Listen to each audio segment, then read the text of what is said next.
ദൈവത്തിൻ്റെ പരിശുദ്ധാത്മാവ് ഈ ആലയം മുഴുവൻ നിറഞ്ഞു നിൽക്കുന്നുണ്ട് ഇപ്പോൾ. ഹല്ലേലൂയ. കർത്താവ് നമ്മുടെ കൂടെയുണ്ട്. പരിശുദ്ധാത്മാവിനെ പറ്റിയാണ് ഞാൻ ഈ ക്ലാസ്സിൽ നിങ്ങളുമായിട്ട് പങ്കുവയ്ക്കാനായിട്ട് പോകുന്നത്. യേശുവിൽ ഏറ്റവും പ്രിയപ്പെട്ടവരെ, 3 വർഷക്കാലം യേശുവിൻ്റെ കൂടെ നടന്ന ശിഷ്യന്മാർ, 3-ാമത്തെ വർഷത്തിൻ്റെ അവസാനം യേശു ജെറുസലേമിലേക്ക് തൻ്റെ കുരിശുമരണത്തിന് തയ്യാറായി മരിക്കുവാനായിട്ട് പോകുമ്പോൾ യേശു വളരെ വേഗത്തിൽ നടക്കുന്നു. യേശു ഒരു കാര്യം പറഞ്ഞു, എനിക്ക് ഒരു സ്നാനം സ്വീകരിക്കാനുണ്ട്, അത് എത്രയും പെട്ടെന്ന് സ്വീകരിച്ചിരുന്നെങ്കിൽ കൊള്ളാമായിരുന്നു. എന്ന് പറഞ്ഞാൽ രക്തത്തിൻ്റെ സ്നാനം, ബാപ്റ്റിസം ഓഫ് ബ്ലഡ്. തൻ്റെ കുരിശുമരണത്തിൻ്റെ സ്നാനം സ്വീകരിക്കാൻ, നമ്മളെല്ലാം രക്ഷിക്കാൻ, നമ്മുടെ പാപങ്ങൾക്ക് പരിഹാരം ചെയ്യാൻ കൊതിയോടെ യേശു മുന്നോട്ട് പോകുമ്പോൾ യേശു പുറകിൽ ഒരു ശബ്ദം കേട്ടു.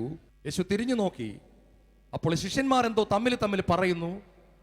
യേശു തിരിഞ്ഞു നോക്കിയപ്പോൾ അവർ സംസാരം നിർത്തി. വീണ്ടും യേശു മുന്നോട്ട് പോയപ്പോൾ അവർ വീണ്ടും കുശു സംസാരിച്ചു. യേശു വീണ്ടും തിരിഞ്ഞു നോക്കി.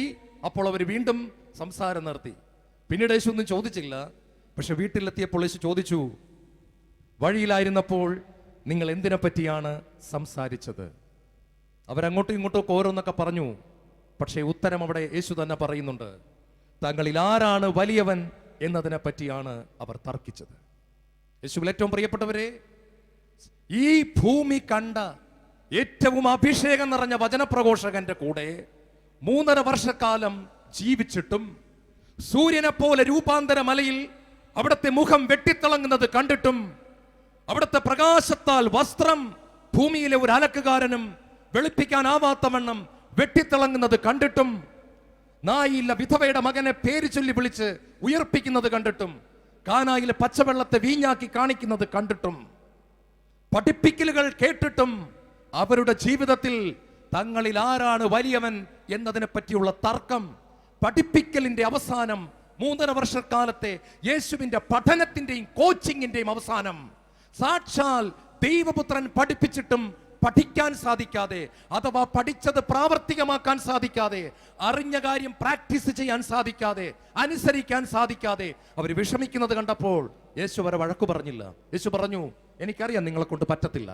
വെറും പഠിപ്പിക്കലുകൾ മാത്രം കൊണ്ട് ഇന്ന് വരെ സഭയിൽ ഒരു വിശുദ്ധനും ഉണ്ടായിട്ടില്ല. അൽഫോൻസാമ കോച്ചിങ് ക്ലാസ്സിന് പോയിട്ടല്ല വിശുദ്ധിയായി തീർന്നത്. അൽഫോൻസാമയ്ക്ക് അറിയാമായിരുന്നു എങ്ങനെയാണ് വിശുദ്ധിയാകേണ്ടത്. നിങ്ങളുടെ തൊട്ടടുത്തുള്ള മറിയം ത്രേസ്യയും എവിപ്രേസ്യാമയും ഒക്കെ വിശുദ്ധരായിട്ട് ജീവിച്ചത് കോച്ചിങ് ക്ലാസ്സിൽ പോയിട്ടല്ല, എൻട്രൻസ് കോച്ചിങ്ങിന് പോയതുപോലെ ഹോളിനെസ് കോച്ചിങ് ക്ലാസ്സുകൾക്ക് പോയിട്ടല്ല. പഠിപ്പിക്കലുകൾ ഇന്ന് വരെ ആരെയും വിശുദ്ധരാക്കിയിട്ടില്ല. പകരം പഠിപ്പിക്കലുകൾ മറ്റൊരു കാര്യത്തിലേക്ക് നയിക്കണം. അഗ്നി, ദ ഫയർ ഓഫ് ഗോഡ്, ദൈവത്തിന്റെ അഗ്നി. തങ്ങളിൽ ആരാണ് വലിയവനെന്ന് പറഞ്ഞ് തർക്കിച്ച ശിഷ്യന്മാരെ യേശു വഴക്കു പറഞ്ഞില്ല. പകരം യേശു മറ്റൊരു കാര്യം പറഞ്ഞു, ഉന്നതത്തിൽ നിന്ന് ശക്തി ധരിക്കുന്നത് വരെ നഗരം വിട്ടു പോകരുത്. എന്റെ പിതാവിന്റെ വാഗ്ദാനം നിങ്ങളുടെ മേൽ ഞാൻ അയക്കുന്നു. ഇതാ, I will baptize you with the holy spirit and fire. ഞാൻ നിങ്ങളെ പരിശുദ്ധാത്മാവിനാലും അഗ്നിയാലും സ്നാനപ്പെടുത്തും. അഗ്നി വന്നു കഴിയുമ്പോൾ ചെറുതാകാൻ ബുദ്ധിമുട്ടുണ്ടാകത്തില്ല. അഗ്നി വന്നു കഴിയുമ്പോൾ കൂമ്പാരങ്ങളെ കത്തിച്ചു കളയും. അഗ്നി വന്നു കഴിയുമ്പോൾ അഹത്തെ ചാരമാക്കും. സ്വർഗത്തിന്റെ തീ വന്നു കഴിയുമ്പോൾ പഠിപ്പിക്കലുകൾ മുഴുവൻ അനുസരിക്കാൻ പറ്റും. ഇന്നത്തെ നമ്മുടെ പ്രശ്നവും ഇത് തന്നെയാണ്. നമ്മൾ ഒരുപാട് പഠിക്കുന്നുണ്ട് പ്രിയപ്പെട്ടവരെ, നമ്മൾ ഒരുപാട് വായിച്ചു കൂട്ടുന്നുണ്ട് പ്രിയപ്പെട്ടവരെ, നമ്മൾ ഒത്തിരി തലയെക്കറ്റി വയ്ക്കുന്നുണ്ട്. വലിയ ഒരു തലയും കൊച്ചു ഹൃദയവുമായി ജീവിക്കുന്ന ക്രിസ്ത്യാനി ഇന്ന് ലോകത്തിന്റെ മുമ്പിൽ യേശുവിന്റെ സാക്ഷിയാകാനായിട്ട് സാധിക്കുന്നില്ല.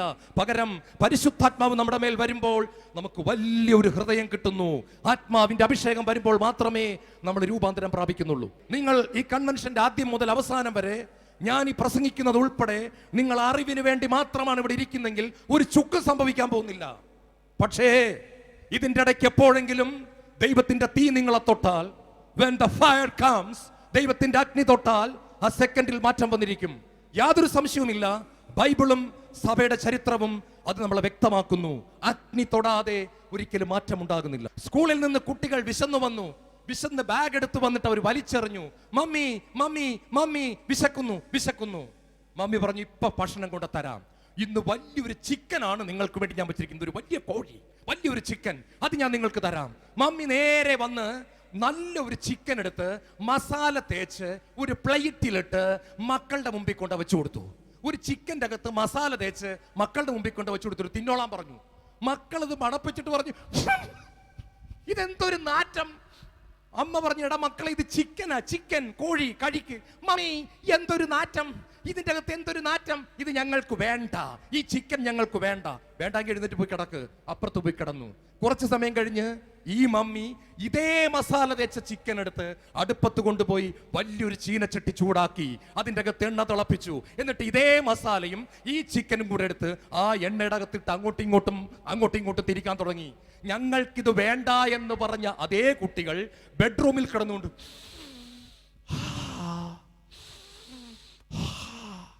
വിശക്കുന്നു, എന്തൊരു നല്ല മണമടിക്കുന്നു, വിശക്കുന്നു. വേണ്ട എന്ന് പറഞ്ഞ അതേ കുട്ടികൾ ഓടി വരുന്നു. അമ്മ ഇത് പ്ലേറ്റിൽ വിളമ്പുന്നു. നേരത്തെ എന്തിനാ വേണ്ട എന്ന് പറഞ്ഞോ അതിനെ ആ കുട്ടികൾ ആർത്തിയോടെ കഴിക്കുന്നു. ഹല്ലേലൂയ.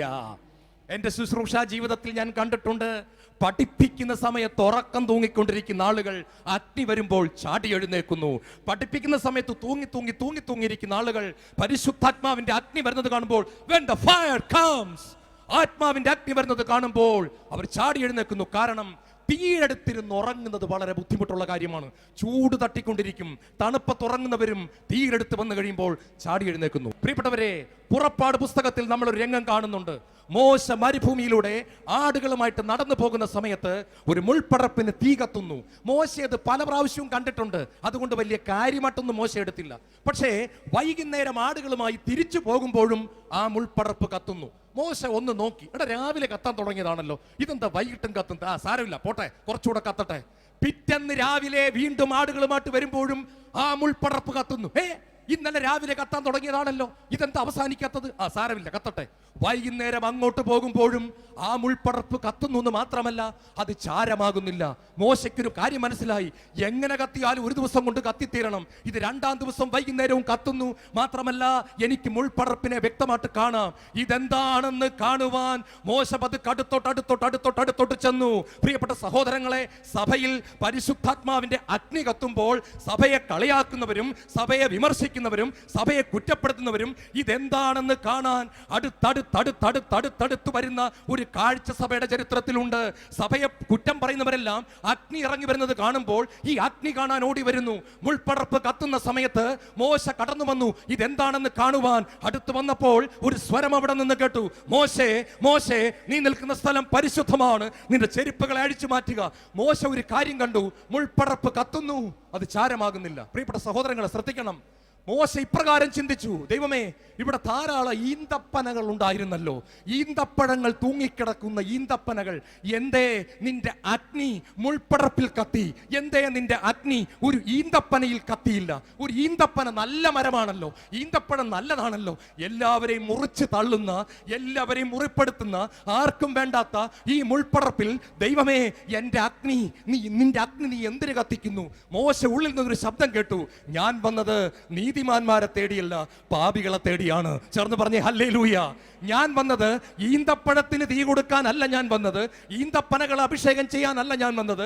ആർക്കും വേണ്ടാത്ത, അടുത്തു ചെന്നാൽ മുറിക്കുന്ന, നാവെടുത്ത് സംസാരിച്ചാൽ മറ്റുള്ളവരെ മുറിച്ചു തള്ളുന്ന, ഇടപെട്ടാൽ മുറിഞ്ഞല്ലാതെ പോകാൻ പറ്റുന്ന, എല്ലാവരും തള്ളപ്പെട്ട് കിടക്കുന്ന മുൾപടർപ്പുകളുടെ മേൽ പരിശുദ്ധാത്മാവിന്റെ അഗ്നി ഇറക്കി അവരെ വിശുദ്ധരാക്കി മാറ്റുവാൻ, സ്വർഗത്തിൻ്റെതാക്കി മാറ്റാൻ, രൂപാന്തരപ്പെടുത്താൻ, അഭിഷേകം കൊണ്ട് നിറയ്ക്കാൻ ഞാൻ നിന്നെ തെരഞ്ഞെടുത്തിരിക്കുന്നു. ഞാൻ എൻ്റെ പുത്രനെ ഈ ലോകത്തിലേക്ക് അയച്ചിരിക്കുന്നു. പ്രിയപ്പെട്ട സഹോദരങ്ങളെ, ഇവിടെ ഇരിക്കുന്ന ആരും മുൾപ്പടർപ്പാന്നോർത്ത് വിഷമിക്കണ്ട. ചിലപ്പോൾ നിങ്ങളുടെ ഭാര്യ നിങ്ങളെ നോക്കി പറഞ്ഞു കാണും, നിങ്ങളുടെ എവിടത്തെ സ്വഭാവമാണ്, നിങ്ങളുടെ ബാക്കി സഹോദരന്മാർക്ക് ഇല്ലാത്തൊരു സ്വഭാവമാണ്, എവിടെ നിന്ന് കിട്ടിയെന്ന് അറിയത്തില്ല ഈ സ്വഭാവം. അതെ, നിങ്ങളുടെ ഭാര്യ പോലും പറഞ്ഞു കാണും, നിങ്ങളൊരു മുൾപ്പടർപ്പാണ്, നിങ്ങളൊരു മുൾപ്പടർപ്പാണ്. പ്രിയപ്പെട്ട ഭാര്യയെ നിങ്ങളെ നോക്കി നിങ്ങളുടെ പ്രിയപ്പെട്ട ഭർത്താവ് പറഞ്ഞു കാണും, എടി, നിന്റെ കുടുംബത്തിൽ ആർക്കും ഇല്ലാത്ത ഈ മൂശട്ട സ്വഭാവം എവിടെ നിന്ന് കിട്ടിയടി? ആർക്കുമില്ലല്ലോ, നിന്റെ അമ്മയ്ക്കുമില്ല, ചേച്ചിമാർക്കുമില്ല, അനിയത്തിയില്ല, നിനക്ക് മാത്രം എന്താടി ഇത്ര നീളമുള്ള ഒരു നാക്ക്? എടി, നീ എന്താടി ഇങ്ങനെയായി പോകുന്നത്? പറയണം, ചേട്ടാ, ഞാനൊരു മുൾപ്പടർപ്പാണ്. ശാലോം കൺവെൻഷൻ കഴിഞ്ഞിട്ട് ചേട്ടൻ നോക്കിക്കോ, ഈന്തപ്പനകൾക്ക് തീ പിടിക്കത്തില്ല, പക്ഷെ ഈ മുൾപ്പടർപ്പ് തീയും കൊണ്ടേ വരത്തുള്ളൂ.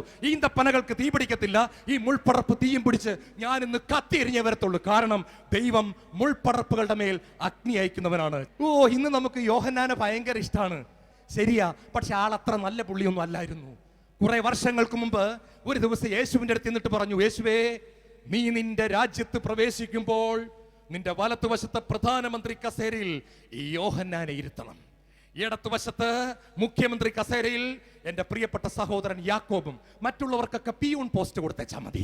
ഞങ്ങൾക്ക് രണ്ടുപേർക്കുമാണ് ഏറ്റവും വലിയ സ്ഥാനം. ബാക്കിയുള്ളവരൊക്കെ പിയൂണോ അറ്റൻഡറോ എന്നതാന്ന് വെച്ചാൽ ആയിക്കോട്ടെ, ഞങ്ങൾക്ക് അവരെ 10 പേരെ കുറിച്ച് ചിന്തിക്കേണ്ട കാര്യമില്ല. പക്ഷെ ഇടത്തും വലത്തും ഇരിക്കേണ്ട ജോലി ഞങ്ങളുടേതാണ്. ഇങ്ങോട്ട് ശ്രദ്ധിക്കുക, അധികാരമോഹിയായ യോഹന്നാൻ തീർന്നില്ല. പ്രതികാരദാഹിയായ യോഹന്നാൻ. സമരിയായിലൂടെ യേശു നടന്നു പോകുമ്പോൾ യേശുവിനെ അവർ തടഞ്ഞു. യേശു എളിമയുള്ളവനായതുകൊണ്ട് യേശു വഴിമാറിപ്പോയി. യോഹന്നാൻ യേശുവിനെ തടഞ്ഞിട്ട് പറഞ്ഞു, ഒരു വാക്ക് പറയാമെങ്കിൽ ഇവന്മാരുടെ ഷേപ്പ് ഇപ്പൊ ഞാൻ മാറ്റിക്കളയും. ആകാശത്ത് നിന്ന് ഏലിയായെ പോലെ തീയിറക്കി ഇവന്മാരെ 10,000-കണക്കിന് സ്ത്രീകളെയും ഗർഭിണികളെയും കുട്ടികളെ അടക്കം ഞാൻ കരിച്ചുണ്ടല്ലോ, ഞാൻ ചാരമാക്കി തരാം. അങ്ങ് ഒരു വാക്കിങ്ങോട്ട് പറഞ്ഞാൽ മതി, ഇവന്മാരെ മുഴുവൻ ഞാൻ ബോംബിട്ട് നശിപ്പിച്ച് കളയാം, തീയിറക്കാം. യേശു തിരിഞ്ഞു ചോദിച്ചു, എടാ യോഹന്നാനെ, എന്ത് ആത്മാവാടാ നിന്റെ അകത്തിരിക്കുന്നത്? എന്നിട്ട് തിരിഞ്ഞു പോയി. പ്രതികാരദാഹിയായ യോഹന്നാൻ, അധികാരമോഹിയായ യോഹന്നാൻ ഇന്ന് സ്നേഹത്തിന്റെ അപ്പോസ്തലനാണ്. ചേർന്ന് പറ ഹല്ലേലൂയ.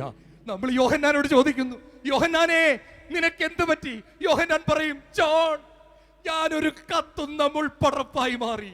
ഞാനൊരു മുൾപ്പടർപ്പായിരുന്നു, ഞാൻ മുറിക്കുന്നവനായിരുന്നു. എന്നാൽ എൻ്റെ മേൽ സ്വർഗത്തിന്റെ അഗ്നി കടന്നു വന്നു. പെന്തക്കോസ്ത നാളിൽ ഞാൻ പരിശുദ്ധ മറിയത്തോടൊപ്പം ഇരിക്കുമ്പോൾ ആത്മാവിന്റെ അഗ്നി എൻ്റെ മേൽ ഇറങ്ങി വന്നു. ഞാനാകുന്ന മുൾപ്പടർപ്പിൽ തീ പിടിക്കാൻ തുടങ്ങി. എനിക്കിപ്പോ സ്നേഹിക്കാതിരിക്കാൻ പറ്റുന്നില്ല, എനിക്ക് പറ്റണില്ല. സ്നേഹം എന്നിൽ കത്തുന്നു. എനിക്കറിയാൻ വയ്യ, സ്നേഹം പുറത്തേക്ക് ഒഴുകുകയാണ്. I feel the fire. എന്നിൽ ആത്മാവിന്റെ അഗ്നി ഇറങ്ങി വന്നിരിക്കുന്നു.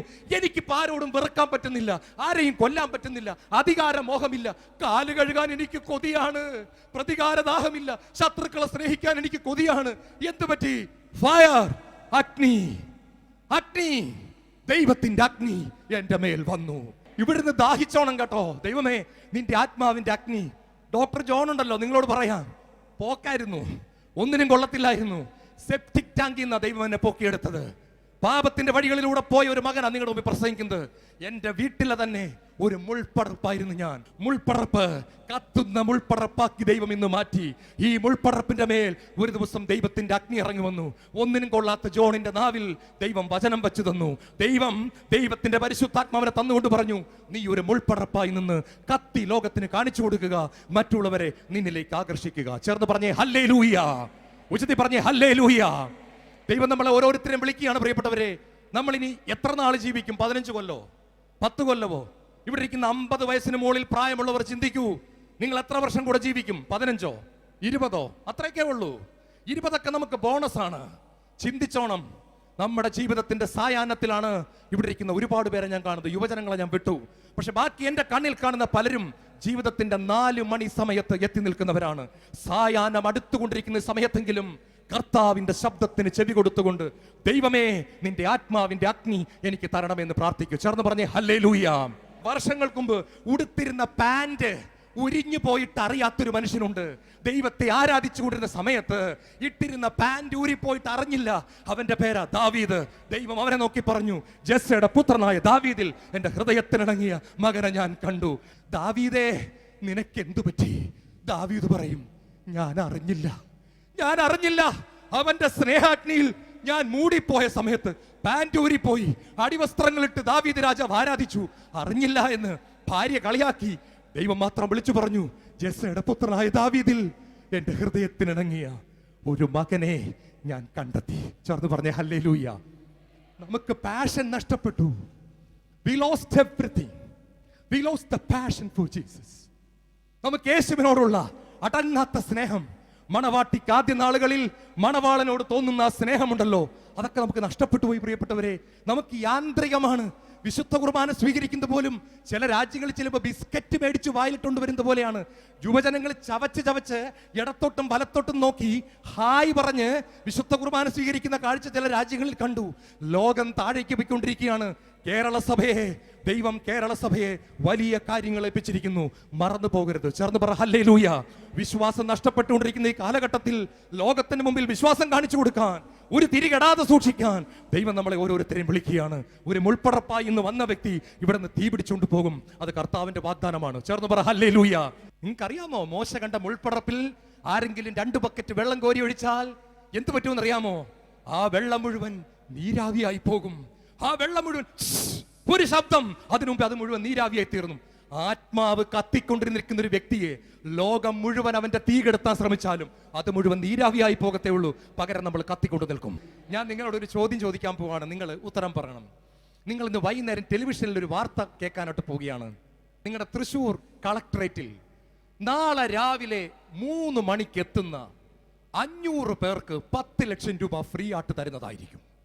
തൃശ്ശൂർ കളക്ടറേറ്റിൽ നാളെ രാവിലെ ആദ്യം എത്തുന്ന 500 പേർക്ക് 10 ലക്ഷം രൂപ ഫ്രീ എന്ന് ടെലിവിഷനിൽ നിന്ന് വൈകിട്ട് ഒരു അറിയിപ്പ് വന്നാൽ എന്തായിരിക്കും?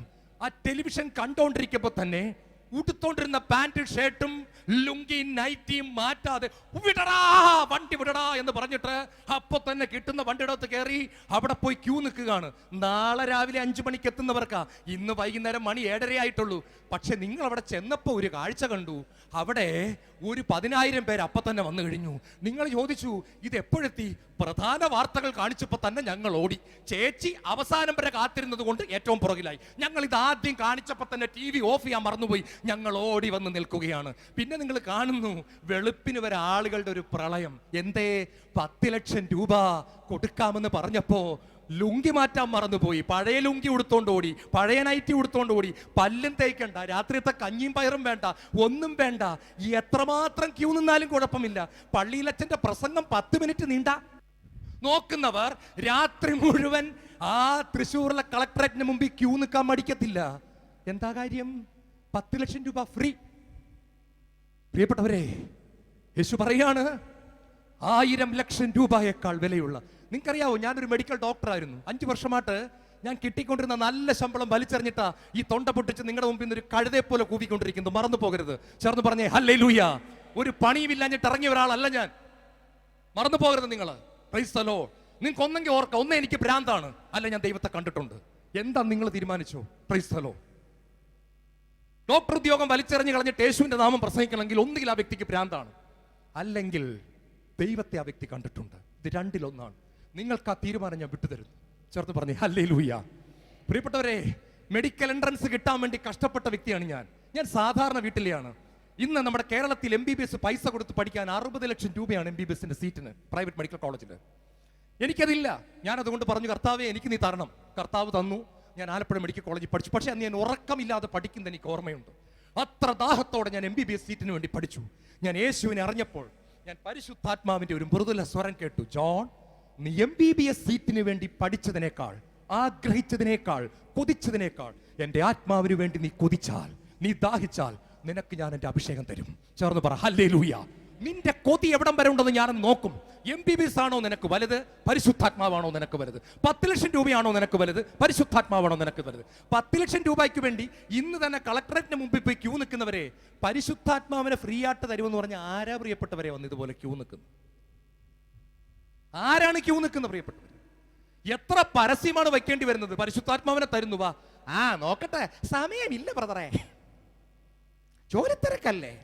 10 ലക്ഷം രൂപ ഫ്രീ ആയിട്ടാണെങ്കിൽ സമയം ഉണ്ട് ബ്രദറെ. സമയം ഉണ്ടോന്നോ? നാളെ ജോലിക്ക് പോകുന്നില്ല. പരിശുദ്ധാത്മാവ് നോക്കട്ടെ ബ്രദറെ. പിന്നെ പിതാക്കന്മാരുടെയൊക്കെ ഫോട്ടോ കണ്ട് അതുകൊണ്ടൊന്ന് വന്നേക്കാം, അല്ലെങ്കിൽ ആകപ്പാട് വിഷമാകത്തില്ലേ? വന്ന നിങ്ങളെ ഓർത്ത് ഞാൻ ദൈവത്തെ സ്തുതിക്കുന്നു. പ്രിയപ്പെട്ട, ഇത് തന്നെയാണ് നമ്മുടെ പ്രശ്നം. ഇത് തന്നെയാണ് നമ്മുടെ പ്രശ്നം. ഞാൻ ഓർക്കുന്നു, വർഷങ്ങൾക്ക് മുമ്പ് അഭിമന്യ തൂങ്കുഴി പിതാവ് ശാലോം ടെലിവിഷനിൽ പ്രസംഗിക്കുന്ന ഒരു കാഴ്ച ഞാൻ കണ്ടു. പിതാവിന്റെ രൂപത, തൃശ്ശൂർ രൂപതയിലെ ഒരാളുടെ കാര്യം പറഞ്ഞു. ആന്റണി ചേട്ടൻ എന്നാണ് പേര്. മോള് 10ാം ക്ലാസ്സിൽ പഠിക്കുന്ന സമയത്ത് SSLC പരീക്ഷയുടെ തലയാഴ്ച കാറ്റക്കിസം പരീക്ഷ വന്നു. കൂട്ടുകാരും എഴുതുന്നില്ല. അപ്പോൾ മോള് എന്നിട്ട് അപ്പനോട് ചോദിച്ചു, ചാച്ചാ ഞാനും പരീക്ഷ എഴുതാതിരുന്നോട്ടെ, അടുത്ത ഞായറാഴ്ച SSLC പരീക്ഷ അടുത്ത ആഴ്ച, അപ്പൊ ഇന്ന് എനിക്ക് ഇനി കാറ്റക്കിസത്തിനും കൂടെ പഠിക്കാൻ വയ്യ. അപ്പൻ മോളോട് ഒരു ചോദ്യം ചോദിച്ചു, മോളെ കാറ്റക്കിസം പരീക്ഷയാണോ വലുത്, SSLC പരീക്ഷയാണോ വലുത്? മണ്ടൻ ജോൺ ശാലോം ടിവിയുടെ മുമ്പിൽ ഇരുന്ന് വിളിച്ചു പറഞ്ഞു, SSLC പരീക്ഷയാണ് വലുത്. പക്ഷെ ആ മകൾ ആന്റണി എന്ന് പറയുന്ന ചാച്ചന്റെ മുഖത്ത് നോക്കി ഇങ്ങനെ പറഞ്ഞു, അപ്പാ കാറ്റക്കിസം പരീക്ഷയാണ് വലുത്, എന്നാൽ വലുതിന് വേണ്ടി ഒരുങ്ങിക്കോ. എന്റെ കണ്ണു നിറഞ്ഞു. എനിക്ക് മനസ്സിലായി, ഞാൻ എൻ്റെ മോളെ വളർത്തിയതുപോലെ അല്ല തൃശ്ശൂർ രൂപതയിലെ ആന്റണി ചേട്ടൻ മകളെ വളർത്തിക്കൊണ്ടുവന്നത്. ഏത് പരീക്ഷയാണ് വലുതെന്ന് ചോദിച്ചപ്പോൾ ദൈവത്തിന്റെ വചനമാണ് വലുതെന്ന് പറയാൻ തക്കവണ്ണം LKG മുതൽ 10ാം ക്ലാസ് വരെ ആ മകളെ വളർത്തിക്കൊണ്ടുവന്ന തൃശ്ശൂർ രൂപതയിലെ ആന്റണി ചേട്ടനെ ഓർത്ത് ഞാൻ എൻ്റെ കർത്താവിനെ സ്തുതിക്കുന്നു. പ്രിയപ്പെട്ടവരെ, ആരും പരീക്ഷ എഴുതാനില്ല. ആന്റണി ചേട്ടന്റെ മകൾ പോയി കാറ്റഗിസം പരീക്ഷ എഴുതി. ആ സമയത്ത് മിടുക്കികളും മിടുക്കന്മാർ SLCക്ക് വേണ്ടി പഠിച്ചു.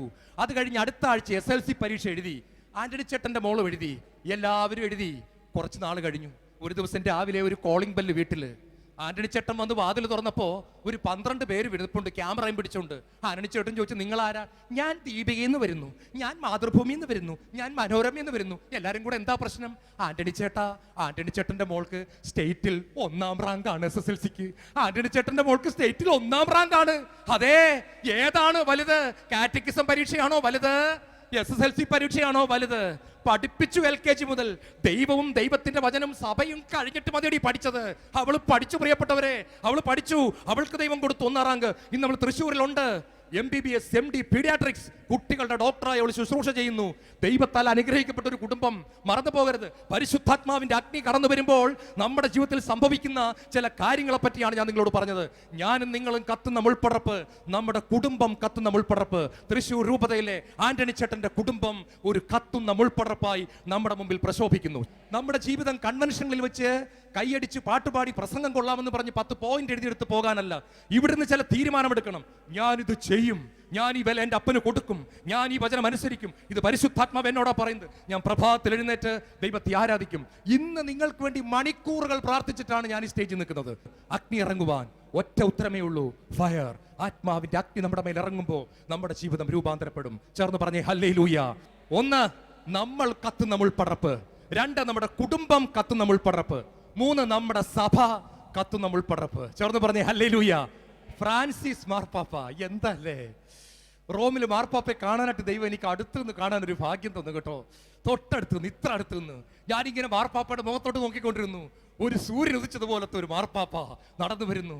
ഓ, സ്നേഹം നിറഞ്ഞൊഴുകുന്നു. നോട്ടത്തിൽ സ്നേഹം, ഇടപെടലിൽ സ്നേഹം, കെട്ടിപ്പിടുത്തത്തിൽ സ്നേഹം, അവിടെ മുഴുവൻ സ്നേഹം.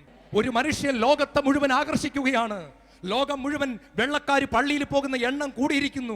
ഓസ്ട്രേലിയയിലും അമേരിക്കയിലും എല്ലാം ജനങ്ങൾ കൂട്ടത്തോടെ പള്ളിയിൽ വരാൻ തുടങ്ങി. പള്ളി വേണ്ടാന്ന് പറഞ്ഞ് നടന്നവർ പള്ളിയിലേക്ക് വരുന്നു. കാരണം എന്താ? ഒരു മനുഷ്യൻ കത്തുന്ന മുൾപ്പടർപ്പായി മാറിയിരിക്കുന്നു. ഞാൻ യൂറോപ്പിൽ ഒരു സ്ഥലത്ത് പ്രസംഗിച്ചുകൊണ്ടിരിക്കുമ്പോൾ സ്ത്രീകളുടെ സൈഡിൽ എൻ്റെ അത്രയും മുടി വെട്ടിയ ഒരു പെണ്ണിരുന്ന് ധ്യാനം കൂടുന്നു. ഞാൻ വിചാരിച്ചു, ഇവൾക്ക് ഇത്തിരി കൂടെ മുടി വളർത്താൻ പാടില്ലേ? പെണ്ണുങ്ങൾക്ക് കുറച്ചുകൂടെ മുടി, എന്നെ പോലെ മുടി വെട്ടിയെങ്കിൽ ഇത്ര മുടിയേ ഉള്ളൂ കറക്റ്റായിട്ട്. അപ്പൊ ഞാൻ അവളെ ഉള്ളിൽ വിമർശിച്ചു. പക്ഷെ അവൾ നന്നായിട്ട് പാടുന്നുണ്ട്, ആരാധിക്കുന്നുണ്ട്. ധ്യാനമൊക്കെ കഴിഞ്ഞ് അവൾ എൻ്റെ അടുത്ത് വന്നിട്ട് ഒരു ചോദ്യം ചോദിച്ചു, ഡോക്ടർ ജോൺ, എൻ്റെ മുടി കണ്ടിട്ട് എന്തെങ്കിലും കുഴപ്പം തോന്നിയോ? ഞാൻ പറഞ്ഞു, കുഴപ്പം തോന്നി. ഞാൻ സഹോദരിയെ വിധിച്ചു. ഞാൻ പറഞ്ഞു, ഇച്ചിരി കൂടെ വളർത്താമായിരുന്നു, കുറച്ചുകൂടി ഇവിടം വരെയെങ്കിലും അറ്റ്ലീസ്റ്റ് എന്ന് ഞാൻ മനസ്സിൽ വിചാരിച്ചു. അപ്പോൾ അവളുടെ ഭർത്താവ് ചിരിച്ചുകൊണ്ട് പറഞ്ഞു, ഡോക്ടറെ, ഞങ്ങൾ മനഃപൂർവ്വം ഒരു ഓർമ്മയ്ക്ക് വേണ്ടിയിട്ടാണ് ഇങ്ങനെ മുടി വെട്ടിയിരിക്കുന്നത്. ഹല്ലേലൂയ. ഞാൻ ചോദിച്ചു, അത് എന്തിൻ്റെ ഓർമ്മയാണ്? അപ്പൊ പറഞ്ഞു, ഡോക്ടറെ, ഞാൻ സൗദി അറേബ്യയിലായിരുന്നു. അവിടെ ആരാധനാ സ്വാതന്ത്ര്യമില്ല, അവിടെ പള്ളികളില്ല. അവിടെ ഞങ്ങൾ ഒരു സ്ഥലത്തിരുന്ന്, ഇവൾ നേഴ്സാണ്, ഇവൾ ഈ നല്ല തീഷ്ണതയുള്ള ഈ കത്തോലിക്ക പെൺകുട്ടി ബാക്കി നേഴ്സുമാരെല്ലാം വിളിച്ചുകൂട്ടി അവളുടെ ഭവനത്തിൽ പ്രാർത്ഥനാ ഗ്രൂപ്പ് നടത്തി ദൈവത്തെ ആരാധിച്ചുകൊണ്ടിരുന്ന സമയത്ത് പോലീസുകാർ വന്ന് ഇത് വളഞ്ഞു, ഇതിന്റെ നേതാവ് എന്നുള്ള നിലയ്ക്ക് ഇവളെ കൊണ്ടുപോയി നല്ല മുടി നീട്ടി വളർത്തിയിരുന്ന ആ പെൺകുട്ടിയെ കൊണ്ടുപോയി ജയിലിലിട്ടു. 3 മാസത്തിന് ശേഷം അവൾ പെണ്ണായതുകൊണ്ട് അവളെ കൂടുതൽ ഉപദ്രവിച്ചില്ല, അവളെ നാട്ടിലേക്ക് കയറ്റി വിട്ടു. പക്ഷെ അവർ മുടി വെട്ടിക്കളഞ്ഞു. മുടി വെട്ടി മൊട്ടയടിച്ചിട്ടാണ് അവളെ നാട്ടിലേക്ക് കയറ്റിയത്. അന്ന് നെടുമ്പാശ്ശേരി വിമാനത്താവളം ഇല്ല, കൊച്ചി വിമാനത്താവളമാണ് ഉണ്ടായിരുന്നത്. അവൾ ഏതൊക്കെയോ വഴിക്ക് ഇറങ്ങി കൊച്ചി വിമാനത്താവളത്തിൽ വന്നിറങ്ങി. വീട്ടുകാരെ അറിയിച്ചിരുന്നു, പക്ഷേ വീട്ടിൽ നിന്നും അപ്പനോ അമ്മയോ സഹോദരങ്ങളോ അവളെ സ്വീകരിക്കാൻ വന്നില്ല. അവൾ എന്നോടൊരു കാര്യം പറഞ്ഞു, ഡോക്ടർ ജോൺ, പല കൂട്ടായ്മയിലും മുല കുടിക്കുന്ന കുഞ്ഞിനെ അമ്മയ്ക്ക് മറക്കാനാവുമോ? പെറ്റമ്മ പുത്രനോട് കരുണ കാണിക്കാതിരിക്കുമോ എന്ന് ഞാൻ നേഴ്സുമാർക്ക് പറഞ്ഞു കൊടുത്തിട്ടുണ്ട്. എന്നാൽ എനിക്ക് അന്ന് മനസ്സിലായി, അമ്മ മറക്കും. മോളെ എന്ന് വിളിച്ചിരുന്ന അമ്മ മറക്കും എന്ന് എനിക്ക് മനസ്സിലായി. മൊട്ടയടിച്ചു വന്നിരുന്ന എന്നെ സ്വീകരിക്കാൻ എയർപോർട്ടിൽ ആരും വന്നില്ല. ഒരു ടാക്സി പിടിച്ച് വീട്ടിൽ ചെന്ന് കയറി. വാതിൽ തുറന്ന പാടെ അമ്മ തുള്ളിക്കൊണ്ട് നിൽക്കുകയാണ്. എടി എരണം കെട്ടവളെ, ഏത് നേരത്താണടി നീ എന്റെ വയറ്റിൽ വന്ന് പറഞ്ഞത്? നിന്റെ കൂടെ പോയവരൊക്കെ ലക്ഷങ്ങൾ ഉണ്ടാക്കുമ്പോ മുടിയും പെട്ടി ഇങ്ങോട്ട് കയറി വന്നിരിക്കുകയാണല്ലേടി. അവൾ എന്നോട് പറഞ്ഞു, ഡോക്ടർ ജോൺ, അമ്മ മറക്കും. അമ്മ മറക്കത്തില്ലെന്നാ അന്ന് വരെ ഞാൻ വിചാരിച്ചിരുന്നത്. അമ്മ മറക്കും. ആരും സംസാരിക്കുന്നില്ല, എല്ലാവരും കഴിച്ചതിന്റെ ബാക്കി വീട്ടിൽ വെച്ചേക്കും. കുറെ കഴിയുമ്പോൾ അവൾ ഒറ്റയ്ക്ക് പോയി എടുത്ത് നിൽക്കും. പിറ്റേ ദിവസം രാവിലെ ഒരു സ്കാർഫ് തലയിലിട്ട് പള്ളിയിലേക്ക് പോകാൻ നേരത്ത് അമ്മ പറഞ്ഞു, കൊന്നുകളയും ഞാൻ നിന്നെ, പള്ളി പോയാൽ നിന്റെ മൊട്ടത്തല കാണിക്കാൻ പോവാണടി. അവൾ പറഞ്ഞു, ഇത്രയും വർഷം സൗദി അറേബ്യയിൽ എന്റെ കർത്താവിന്റെ ശരീരമില്ലാതെ ഞാൻ ജീവിച്ചു, വിശുദ്ധ കുർബാന ഒന്ന് കാണാൻ പോലും പറ്റാതെ ഞാൻ ജീവിച്ചു. ഞാനിവിടെ വന്നിട്ട് എൻ്റെ ഇടവക പള്ളിയിൽ കുർബാന നടക്കുമ്പോൾ എനിക്ക് എൻ്റെ യേശുവിൻ്റെ അടുത്ത് പോകാതിരിക്കാൻ പറ്റത്തില്ല. അവൾ തലയിൽ തുണിയുമിട്ട് പള്ളിയിൽ പോയി. ആർക്കും ഒന്നും മനസ്സിലായില്ല, തലമൂടി. പക്ഷേ കുർബാന കഴിഞ്ഞിട്ട് അവൾ അച്ഛനെ കാണാൻ ചെന്നു. വികാരിച്ചിട്ട് നിന്നിട്ട് ഈ സ്കാർഫ് അങ്ങോട്ട് മാറ്റി. അച്ഛൻ നിലവിളിച്ചു പോയി, മോളെ നിനക്ക് എന്തു പറ്റി? അച്ഛനോട് എല്ലാ കാര്യവും പറഞ്ഞു. പൊട്ടത്തലയിൽ അച്ഛനെ കൊണ്ട് കൈവച്ച് പ്രാർത്ഥിപ്പിച്ചു. കർത്താവിന്റെ അഭിഷിക്തൻ അവളെ അനുഗ്രഹിച്ചു. ഒരാഴ്ച കൂടെ കഴിഞ്ഞപ്പോൾ ഇന്ത്യൻ എക്സ്പ്രസ് പത്രത്തിൽ ഒരു വാർത്ത വന്നു, ഇംഗ്ലണ്ട് എന്ന് പറയുന്ന രാജ്യത്തേക്ക് നേഴ്സുമാരെ ആവശ്യമുണ്ട്, എക്സ്പീരിയൻസ് ഉള്ളവർക്ക് സ്വാഗതം. ആപ്ലിക്കേഷൻ കൊടുത്തു, ഇന്റർവ്യൂവിന് ചെല്ലാൻ പറഞ്ഞു. ഡൽഹിയിൽ വെച്ചാണ് ഇന്റർവ്യൂ. അവിടെ ചെന്നപ്പോൾ 14 നേഴ്സുമാർ വന്നിരിക്കുന്നു. ഒറ്റ ആൾക്കേ സെലക്ഷൻ ഉള്ളൂ, ഒറ്റ സീറ്റിന് വേണ്ടി 14 നേഴ്സുമാർ. അങ്ങോട്ടും ഇങ്ങോട്ടും മിക്കവർക്കും പരിചയമുണ്ട്, ഒരുമിച്ച് പഠിച്ചവരും ജോലി ചെയ്തവരുമാണ്. ആദ്യത്തെ ആൾ അങ്ങോട്ട് പോയി, ചോദ്യം ചോദിച്ചു, പൊക്കോളാൻ പറഞ്ഞു, ജോലിയില്ല. തിരിച്ചു വന്നു. രണ്ടാമത്തെ ആളും പോയി, പോയതുപോലെ വന്നു. മൂന്നാമത്തെ ആളും പോയി, പോയതുപോലെ വന്നു. ചുരുക്കി പറയാം 13 പേരും വന്നു. ഇവർ വന്നിട്ട് പറഞ്ഞു, അവിടെ ഇരിക്കുന്ന ആൾക്ക് പ്രാന്താൻ തോന്നുന്ന വെള്ളക്കാരിക്ക് രാവിലെ തലതിരിഞ്ഞിരിക്കുകയാണ്, അതിനാ നമ്മളെ കൊല്ലാനുള്ള ദേഷ്യമാണെന്ന് തോന്നുന്നു. 14ാമത്തെ താട്ട് നമ്മുടെ പെൺകുട്ടി ചെന്നു. വെള്ളക്കാരി മദാമ ഈറ്റപ്പുലിയെ പോലെ ഇരിക്കുകയാണ്. പക്ഷെ അതിന്റെ ഇടയ്ക്ക് ഒരു ചോദ്യം ചോദിച്ചു, what happen to your hair? നിന്റെ മുടിക്കെന്ത് പറ്റി? അവൾ പറഞ്ഞു, madam I am a Christian, ഞാനൊരു ക്രിസ്ത്യാനിയാണ്. യേശുവിന് വേണ്ടി പ്രാർത്ഥന നടത്തിയതിനാൽ മുടി വെട്ടി മാറ്റപ്പെട്ട ഒരു പാവം പെൺകുട്ടിയാണ് ഞാൻ പ്രാർത്ഥനാ ഗ്രൂപ്പ് നടത്തിയതിന്റെ പേരിൽ എന്റെ മുടി നഷ്ടപ്പെട്ടു. ആ മദാമയുടെ മുഖം ഗൗരവം നിറഞ്ഞു. ആ മദാമ പറഞ്ഞു, മകളെ, I am also A Christian, ഞാനും ഒരു ക്രിസ്ത്യാനിയാണ്. ഞാൻ യേശുവിനെ സ്നേഹിക്കുന്നു. ഞാൻ യേശുവിന് വേണ്ടി ഇന്ന് വരെ ഒന്നും സഹിച്ചിട്ടില്ല. നീ നിന്റെ സുന്ദരമായ മുടി യേശുവിന് വേണ്ടി കൊണ്ട കളഞ്ഞില്ലേ? നിന്നെ കുറിച്ച് എനിക്ക് ഇനി കൂടുതലൊന്നും അറിയണ്ട. നിനക്ക് ഞാൻ വിസ അടിച്ചിരിക്കുന്നു, നിന്റെ പാസ്പോർട്ട് ഇങ്ങോട്ട് തന്നാലും. അവളുടെ പാസ്പോർട്ട് മേടിച്ചെടുത്തു മദാമ. തിരിച്ചു വന്നു. 13 കൂട്ടുകാരികൾ ചോദിച്ചു, നിന്റെ കാര്യം എന്തായി? അവൾ പറഞ്ഞു, എനിക്ക് ജോലി കിട്ടി. തിരിച്ചു വീട്ടിൽ വന്ന് കയറിയപ്പോൾ അമ്മ വീണ്ടും ഒരു ചോദ്യം ചോദിച്ചു, എടിയ നാശം പിടിച്ചവളെ, പോയ കാര്യം എന്തായടി? അവൾ പറഞ്ഞു, അമ്മേ എനിക്ക് ജോലി കിട്ടി. അല്ലേലും എന്റെ മോൾക്ക് ജോലി കിട്ടുമെന്ന് എനിക്കറിയാമായിരുന്നു. എന്റെ പൊന്നു മോൾ അങ്ങനെ നശിച്ചു പോകുമോ? അയ്യടാ. ആ പെൺകുട്ടി പറഞ്ഞു, ഡോക്ടറെ, ഞാൻ എൻ്റെ അമ്മയെ വെറുത്തില്ല കേട്ടോ, ഞാൻ എൻ്റെ അമ്മയെ കെട്ടിപ്പിടിച്ചൊരു ഉമ്മ കൊടുത്തു. പക്ഷേ ഭൂമിയിലെ സ്നേഹത്തിന്റെ കാപട്യവും അഭിനയവും അതിൻ്റെ അകത്തെ ആ വെട്ടിപ്പും തട്ടിപ്പും ദൈവം എന്നെ കാണിച്ചു തന്നു. ചേർന്ന് പറഞ്ഞേ ഹല്ലേലൂയ. അവൾ ഇന്ന് ഇംഗ്ലണ്ടിലുണ്ട് കേട്ടോ, മുടി വെട്ടിയിട്ടില്ല, ഇത്രയും മുടിയേ ഉള്ളൂ, മൊട്ടയല്ല, എൻ്റെ ഇത്രയും മുടിയുണ്ട്. അവളുടെ ഭർത്താവ് നല്ല ടീഷോടെ ജോലി ചെയ്യുന്ന വളരെ വിശുദ്ധനായ ഒരു ചെറുപ്പക്കാരൻ. ദൈവം അവർക്ക് 2 കുഞ്ഞു മക്കളെ കൊടുത്തു, നല്ല സമ്പത്ത് കൊടുത്തു, ജോലി കൊടുത്തു, സന്തോഷം കൊടുത്തു, സമാധാനം കൊടുത്തു. ദൈവത്തിന് വേണ്ടി കത്തിക്കൊണ്ടിരിക്കുന്ന ഒരു മുൾപ്പടപ്പായി ആ കുടുംബം ഇന്ന് ഇംഗ്ലണ്ടിലുണ്ട്. ചേർന്ന് പറഞ്ഞേ ഹല്ലേലൂയ. ദൈവം നമ്മളെ വിളിക്കുന്നു. നിങ്ങളോട് ഞാൻ ചോദിച്ച എല്ലാം മറന്നാലും ഒറ്റ കാര്യം മറക്കരുത്. 10 ലക്ഷം രൂപ നാളെ കളക്ടറേറ്റിൽ തന്നാൽ എങ്ങനെയായിരിക്കും അത് മേടിക്കാനായിട്ട് ഓടുന്നെന്നൊന്ന് ചിന്തിച്ചേ. ദൈവത്തിന്റെ മുമ്പിൽ എന്നെങ്കിലും അതിന്റെ പകുതി ആഗ്രഹത്തോടെ നിന്നിട്ടുണ്ടോ? 10 ലക്ഷം രൂപ കിട്ടുമെന്ന് പറഞ്ഞാൽ മകളെ നാളെ അമേരിക്കയിലോട്ട് ഫ്രീ ആയിട്ട് കൊണ്ടുപോകുമെന്ന് പറഞ്ഞാൽ നമ്മുടെയൊക്കെ ദാഹം കാണാം. മകന് Kolenchery MBBS medical college admission കിട്ടുമെന്ന് പറഞ്ഞാൽ നമ്മളുടെ ഓട്ടം കാണാം. പരിശുദ്ധാത്മാവിന്റെ കാര്യം വരുമ്പോൾ കുർബാനയുടെ പ്രസംഗമൊക്കെ തീർന്നിട്ട് ചെന്നാൽ മതിയടിയും അറിയാമേ. അവിടെ സംഘാടകർ പുറകിലത്തെ കസേരയൊക്കെ ഒഴിച്ചിട്ടിരിക്കും, പേടിക്കണ്ടടി, കുറച്ച് കഴിഞ്ഞിട്ടൊക്കെ ചെന്നാൽ മതി. എന്തിനാ ഈ രാവിലെ അങ്ങോട്ട് ടക്ക ടക്ക ടക്ക തുള്ളുന്നത്? വേണ്ടടി, അതൊക്കെ ദാവീദ് തുള്ളിക്കോളും, നമ്മൾ തുള്ളേണ്ട കാര്യമൊന്നുമില്ല. ഹല്ലേലൂയ. നമ്മുടെ ഈ കാഷ്വൽ, ഈ മെക്കാനിക്കൽ, ഈ യാന്ത്രികത എടുത്ത് ദൂരെ കളഞ്ഞിട്ട് നമ്മൾ ആത്മാവിന് വേണ്ടി ദാഹിച്ചാൽ ദൈവം നമുക്ക് പരിശുദ്ധാത്മാവിനെ തരും. ചേർന്ന് പറ ഹല്ലേലൂയ. ലോകത്തിലെ മറ്റെന്തിനേക്കാളും എൻ്റെ ഡോക്ടർ ഡിഗ്രിയെക്കാളും ഞാൻ വിലമതിക്കുന്നു. പക്ഷെ എനിക്കറിയാം, ദൈവത്തിന്റെ ആത്മാവിന്റെ ടച്ച് ഇല്ലാതെ ജീവിക്കാൻ ഞാൻ ആഗ്രഹിക്കുന്നില്ല. ഞാൻ ഈശോയോട് പറഞ്ഞിട്ടുണ്ട്, നിന്റെ ആത്മാവിന്റെ നിറവില്ലാതെ ഒരു ദിവസം ജീവിക്കേണ്ടി വന്നാൽ അന്ന് എന്നെ കൊന്നേക്കണം, എന്നെ നീ എടുത്തേക്കണം. എൻ്റെ പ്രായം എന്താന്ന് നോക്കണ്ട, എന്നെ എടുക്കണം. നിന്റെ ആത്മാവിന്റെ അഭിഷേകമില്ലാതെ ഒരു ദിവസം ഈ ലോകത്തെയും പ്രലോഭനത്തെയും അതിജീവിക്കാൻ നേരിടാൻ ഞാൻ ആഗ്രഹിക്കുന്നില്ല. ഞാൻ തോറ്റുപോകും. കർത്താവേ, നീ എന്നെ അനുഗ്രഹിക്കണമേ.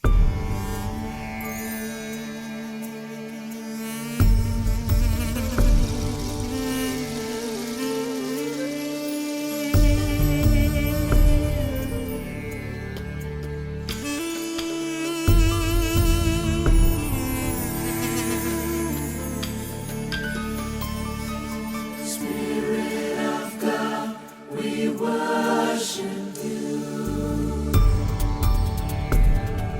Spirit of God, we worship you.